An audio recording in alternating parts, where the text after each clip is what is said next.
Satyabhama Institute of Science and Technology, Chennai. जागरणजोश.com के इस video में आप सभी दोस्तों का स्वागत है और इस वीडियो में हम बात करेंगे मराठा आरक्षण के बारे में और कुछ इम्पोर्टेंट पॉइंट्स हैं, टॉपिक्स हैं, उनको समझने की कोशिश करेंगे। पहला ये कि मराठा आरक्षण पर सुप्रीम कोर्ट का क्या फैसला आया है और मराठा आरक्षण क्या है। इसके अलावा एमजी गायकवाड़ कमीशन रिपोर्ट क्या है। तो सबसे पहले हम बात करते हैं कि 5 मई 2021 को जो सुप्रीम कोर्ट है उसने एक फ़ैसला दिया। सुप्रीम कोर्ट के 5 जजों यानी कि justice Ashok Bhushan, justice L Nageswara Rao, justice S Abdul Nazeer, justice Hemant Gupta और जस्टिस एस रविंद्र भट्ट की संविधान पीठ ने ये फैसला सुनाया और मराठा समुदाय के लोगों को सरकारी नौकरी और शिक्षा में जो आरक्षण देने की कानून बनाया गया था 2018 में महाराष्ट्र में, उसे खारिज करते हुए न्यायालय ने असंवैधानिक बताया है। अब साथ ही ये भी कहा है सुप्रीम कोर्ट ने कि 50% आरक्षण सीमा तय करने वाले फैसले पर फिर से विचार की ज़रूरत नहीं है, ऐसा सुप्रीम कोर्ट का कहना है। साथ ही साथ उसने ये भी कहा कि मराठा आरक्षण 50% सीमा का उल्लंघन है। तो ये जो टोटल वो है वो 50% से स्टेट में रिजर्वेशन वो ऊपर जा रहा है, इस वजह से ये भी एक बात कही गई। मराठा आरक्षण देते समय 50% आरक्षण सीमा पार करने के लिए कोई वैध आधार नहीं है। पीजी मेडिकल पाठ्यक्रम में पहले किए गए जो दाखिले हैं वो बने रहेंगे। ये इम्पोर्टेंट पॉइंट्स हैं, ध्यान रखिएगा। जो रिजर्वेशंस पहले दे दिए गए हैं कहाँ पर, महाराष्ट्र में, किसके तहत, ये जो कानून है जो कि मराठा के लिए बनाया गया है, जो रिजर्वेशन उसमें दिया गया था उसमें कोई छेड़छाड़ नहीं होगी। और इसी तरह से ये एजुकेशन इंस्टीट्यूशन और जॉब्स में दिया जा रहा था, तो जिनको ये मिल चुका है पहले उनका ये रद्द नहीं होगा। ये बात सुप्रीम कोर्ट ने कही है। अब समझते हैं थोड़ा कि क्या बैकग्राउंड है, क्यों ज़रूरत थी, क्या हुआ, क्या मराठाओं ने और क्या क्या मांगे कही थी। तो थोड़ा ब्रीफली हम समझते हैं। थोड़ा पीछे चलते हैं। 9 अगस्त 2016 में वहाँ पर मराठा क्रांति मोर्चा के ज़रिए कुछ मराठा औरंगाबाद के एक साथ उसमें वहाँ पर आए और महाराष्ट्र के जो अहमदनगर ज़िला है वहाँ पर एक गांव है, कोपर्डी गांव है जिसे कहते हैं, प्रोनाउंसिएशन शायद थोड़ा सा डिफरेंट हो। 15 वर्षीय वहाँ पर एक लड़की थी, उनके साथ दुष्कर्म हुआ और उनकी हत्या कर दी गई और उसके विरोध में ये प्रदर्शन शुरू हुआ था।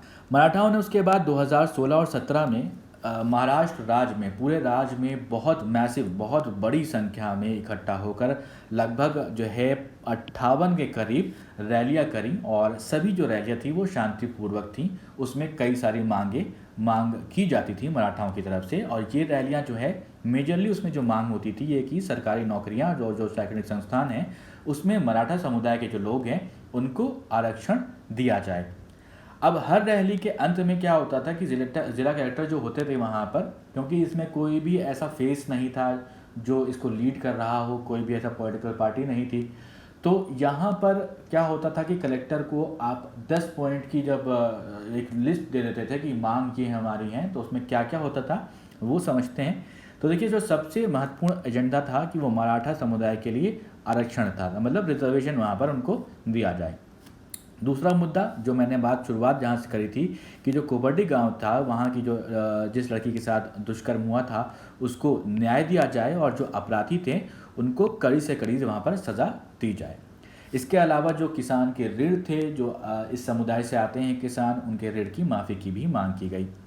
लेकिन उसके बाद ये 2017 और 2018 में जो विरोध प्रदर्शन था वो काफ़ी ज़्यादा उसने भयानक रूप ले लिया, हिंसक रूप ले लिया और जो कई सारे प्रदर्शनकारी थे उन्होंने उसमें से कुछ ने आत्महत्या भी कर ली। सबसे पहला जो केस था वो औरंगाबाद ज़िले के कन्नड़ तालुका में हुआ, जहां पर एक व्यक्ति ने इस मांग के लिए, मराठा आरक्षण की मांग करने वाले एक व्यक्ति ने आत्महत्या कर ली। एक मराठा लाख मराठा, ये नारा जो है उनकी ताकत दिखाने के लिए गढ़ा गया था, जो कि रैलियों में इस्तेमाल किया जाता था उस समय। अब हम बात करते हैं कि इसके ऊपर क्या किया गया, कैसे जो रिपोर्ट है एमजी गायकवाड़ कमीशन तैयार किया गया। जैसा कि आप सभी जानते हैं कि उस समय तत्कालीन मुख्यमंत्री थे देवेंद्र फडणवीस और जो है वो बीजेपी के वहाँ पर सरकार थी। जून 2017 की बात है।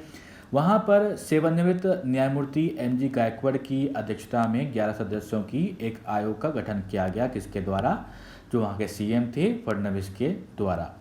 अब आयोग ने एक रिपोर्ट प्रस्तुत करी, वहाँ पे काफ़ी ज़्यादा उन्होंने लोगों से बात करी, इंस्टीट्यूशन से बात करी, वहाँ पे समझने की कोशिश करी कि क्या प्रॉब्लम्स हैं, कैसे लोग वहाँ पर रहते हैं, क्या खेती है उनके पास या नहीं है, क्या पढ़े लिखे हैं या नहीं है। तो एमजी गायकवाड़ कमीशन रिपोर्ट ने एक रिपोर्ट तैयार करी। तो एमजी गायकवाड़ जो कमीशन था उसने ये पूरी जो है खूब डिटेल में समझा इस चीज़ को कि क्या असली मुद्दे हैं। एक रिपोर्ट तैयार की गई वहाँ पर, और रिपोर्ट में कहा गया कि जो मराठा हैं उनको सामाजिक और शैक्षणिक रूप से पिछड़े वर्ग यानी कि SEBC के तहत आरक्षण दिया जाना चाहिए। अब देखिए यहाँ पर बात आती है कि जो नवंबर 2018 था तो मराठा समुदाय को महाराष्ट्र राज्य सामाजिक और शैक्षणिक पिछड़े अधिनियम के तहत आरक्षण दे दिया गया और विशेष अधिनियम महाराष्ट्र राज्य पिछड़ा वर्ग आयोग द्वारा इसको अनुमोदित किया गया और विधानसभा और परिषद दोनों ने भी इसे अनुमोदित किया था। उसके बाद अब आपको अब बता दें कि वहाँ पर बॉम्बे हाई कोर्ट में जो है एक PIL जो है डाली गई और वहाँ पर कहा गया कि जो रिजर्वेशन दिया जा रहा है उसको चैलेंज किया गया। लेकिन उसके बाद उसमें यह भी हुआ था कि जब बॉम्बे हाई कोर्ट में ये रिजर्वेशन की मांग उठाई गई थी तो इसको 16% से घटा करके कितना कर दिया गया था, 12% कर दिया गया था एजुकेशन इंस्टीट्यूशन के लिए, और वहीं 13% कर दिया गया था जॉब्स के लिए। और उसके बाद इसको इम्प्लीमेंट कर दिया गया, मराठा स्टूडेंट्स के लिए इसको कोटा मिलने लगा एजुकेशन इंस्टीट्यूशन में और जॉब्स में भी। लेकिन 9 सितंबर 2020 को मराठा आरक्षण ने एक और बाधा का सामना किया क्योंकि सर्वोच्च न्यायालय ने इसके कार्यान्वयन पर रोक लगा दी थी और इस मामले को भारत के मुख्य न्यायाधीश को सौंप दिया गया था। और इसका मतलब यही था कि जो मराठा शिक्षा या फिर नौकरियों में एक कोटा था उसका लाभ वो नहीं उठा सकते, जबकि अंतिम फैसला जब तक नहीं आ जाता तब तक वो इसका लाभ नहीं उठा सकते हैं। तो सुप्रीम कोर्ट ने फैसला अभी दे दिया। सुप्रीम कोर्ट ने 5 मई 2021 को इसको बता दिया कि जो है इसको रद्द करना पड़ेगा, इस आरक्षण को, इस रिजर्वेशन को। तो ये पूरी बात यहाँ पर आती है निकल के। तो इसको हमने यहाँ पर ब्रीफली समझा है और आशा करते हैं इसको आपको समझ में आया होगा। अगर ये वीडियो आपको पसंद आया हो तो इस वीडियो को ज़रूर लाइक करें और शेयर करें और यूँ ही देखते रहें जागरणजोश.com।